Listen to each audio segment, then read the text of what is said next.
¿Qué es la cultura organizacional? Si me preguntaran, no podría responder con exactitud cuándo fue la primera vez que escuché esa palabra. Es más, podría deciros que es una palabra bien común para mí. Me topo con ella frecuentemente en libros, en clases de la maestría, también en el diplo. Es una palabra que recuerdo constantemente durante la carrera y las tareas.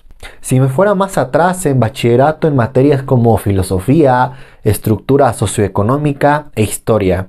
Y en materias de la especialidad en educación, supongo que vos también te la has topado, pero ¿a quién ya le quedó claro lo que significa la cultura?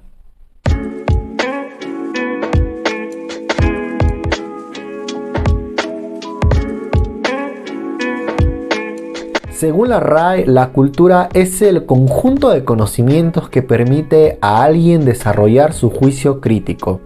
También la RAE nos dice que es el conjunto de modos de vida y costumbres, conocimientos y grado de desarrollo artístico, científico, industrial en una época o grupo social.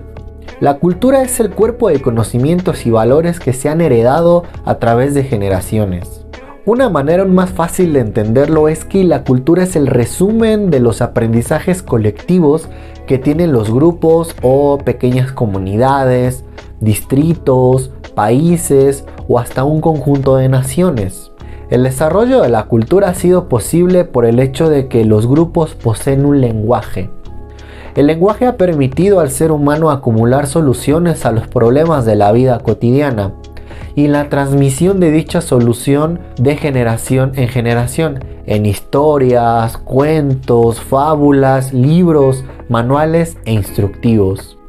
De igual manera, el lenguaje le da un sentido muy profundo a la socialización, lo cual hace que el ser humano posea una rica vida interna que le permite internalizar su cultura y dejar de depender de factores fuera de sus fronteras. La cultura puede ser conceptualizada como una realidad que tiene sus propias leyes y aunque es creada por el hombre, está fuera de su control. El hombre podría ser considerado un títere de su propia cultura. La cultura es una realidad indiscutible y un niño recién nacido se encamina y se adapta a dicho medio social. En lo personal, cuando en la escuela se hablaba de cultura, yo imaginaba una red muy compleja en la que se tomaba en cuenta miles y miles de personas y que realmente esto de la psicología social no podría ser implementada en la vida real. O sea, realmente no le encontraba el sentido. Era muy interesante la teoría y obviamente podemos notar mi falta de madurez respecto al tema. Por eso os traigo este vídeo para aclarar ciertas dudas y dejaros con otras tantas. Puede que a algunos de ustedes le pase lo mismo, que en su momento también me ha pasado, que la cultura es muy inmensa, muy difícil de comprender por su complejidad y que no podemos verla o experimentar con ella en grupos pequeños. Y quiero que acá nos demos cuenta de lo ingenuos que somos algunos. También quiero mostrarles ejemplos de cómo podemos implementar toda esta teoría en ámbitos de la vida real como el trabajo, la escuela y hasta tu propio hogar. El día de hoy ya no hablaré de la cultura a secas, sino específicamente de la cultura organizacional. La cultura organizacional es un concepto que está centrado en ver cómo las personas perciben e interpretan sus organizaciones. Esto implica que se trate de una pieza fundamental para comprender muchos procesos psicosociales. Es importante ocuparnos del tema para poder explicar qué es la cultura organizacional, cómo se ha estudiado y cuáles son sus implicaciones en la vida cotidiana. El estudio de la cultura organizacional tiene sus orígenes en la antropología y el primer intento sistemático para poder investigar una organización en términos culturales fue en 1930 en la planta de Western Electric. Primeramente, esto nació como una investigación empírica para saber si había relación entre la intensidad de la luz y la productividad de los trabajadores, pero más adelante los datos arrojados por métodos cualitativos como entrevistas sirvieron de mucho para poder explicar los resultados obtenidos que fueran contrarios de lo que originalmente se esperaba. Se trabajó y analizó a un grupo de 9 trabajadores y descubrieron que a pesar de los incentivos que se ofrecían en la planta, los miembros del grupo se ajustaban a un estándar de productividad implícito fijado por el mismo grupo. Este grupo presionaba a los trabajadores que se desviaban de dichos estándares, ya fuera hacia arriba o hacia abajo. No permitían que algún miembro del personal se destacara por una buena productividad o por ser un flojonazo de primera. Al parecer, dos tipos de mecanismos estaban actuando. Por una parte, la conformidad con las normas informales del grupo, la existencia de sanciones físicas y sociales para quienes no se ajustaran a esas normas. Por otro lado, la aparición de procesos que reforzaban la identidad y el arraigo con dicho grupo, como los apodos, las bromas, la existencia de funciones informales de liderazgo, que en pocas palabras es que alguien ya había tomado el papel de jefe o de líder sin tener un puesto o algún nombramiento oficial. Y queda claro que a nadie le gustaría ser el capullo del grupo y también a nadie le gusta ser rechazado. Aunque este estudio ha sido cuestionado a lo largo del tiempo, aún es tomado en cuenta como uno de los primeros intentos por abordar el comportamiento individual y grupal desde un enfoque cualitativo. A lo largo de los años 60 y 70 se realizaron varios estudios y se escribieron infinidad de artículos acerca de la cultura y de la cultura organizacional, pero esto toma relevancia hasta los años 80. Uno de los intereses por estudiar esto de la cultura organizacional es que está fuertemente ligado a los procesos internos empresariales, ya sea que hablemos de cuestiones de productividad o eficacia de alguna de las áreas y también de su personal. Actualmente se reconoce que el tema de la cultura organizacional desempeña un papel importante a la hora de crear y promover conocimiento, para llevar a la práctica programas para mejorar los resultados e introducir con éxito innovaciones tecnológicas, o también para ver cómo podría funcionar algún tipo de producto que se lance al mercado. En 2003 Gómez realizó un estudio que muestra pymes del sector juguetería en Alicante, allá en España, que tienen ciertas dificultades y barreras cuando intentan implementar sistemas de control de calidad en sus productos. Su investigación demuestra que los empleados perciben que el cambio solo beneficia a la empresa y de ser implementados solo significa un aumento del trabajo y del control sobre ellos. La doctora Gómez demuestra que en las empresas la cultura organizacional de los trabajadores puede ser caracterizada por desconfianza y recelo hacia las verdaderas intenciones de la organización o de la empresa en la que se trabaja. Como consecuencia, los trabajadores se resisten a participar en la implementación del cambio y obviamente el plan fracasa, por ende los objetivos no llegan a cumplirse.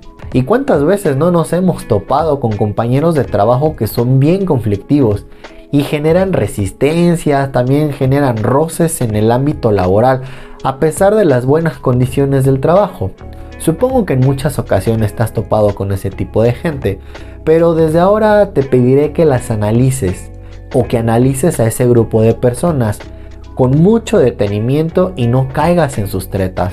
Ha sido bastante difícil dar una definición de cultura organizacional, pues a lo largo de 20 o 30 años se han dado infinidad de definiciones, y esto es por la procedencia de los investigadores, que vienen de ramas como la sociología, la antropología y la psicología, cada uno de ellos con diferentes enfoques epistemológicos.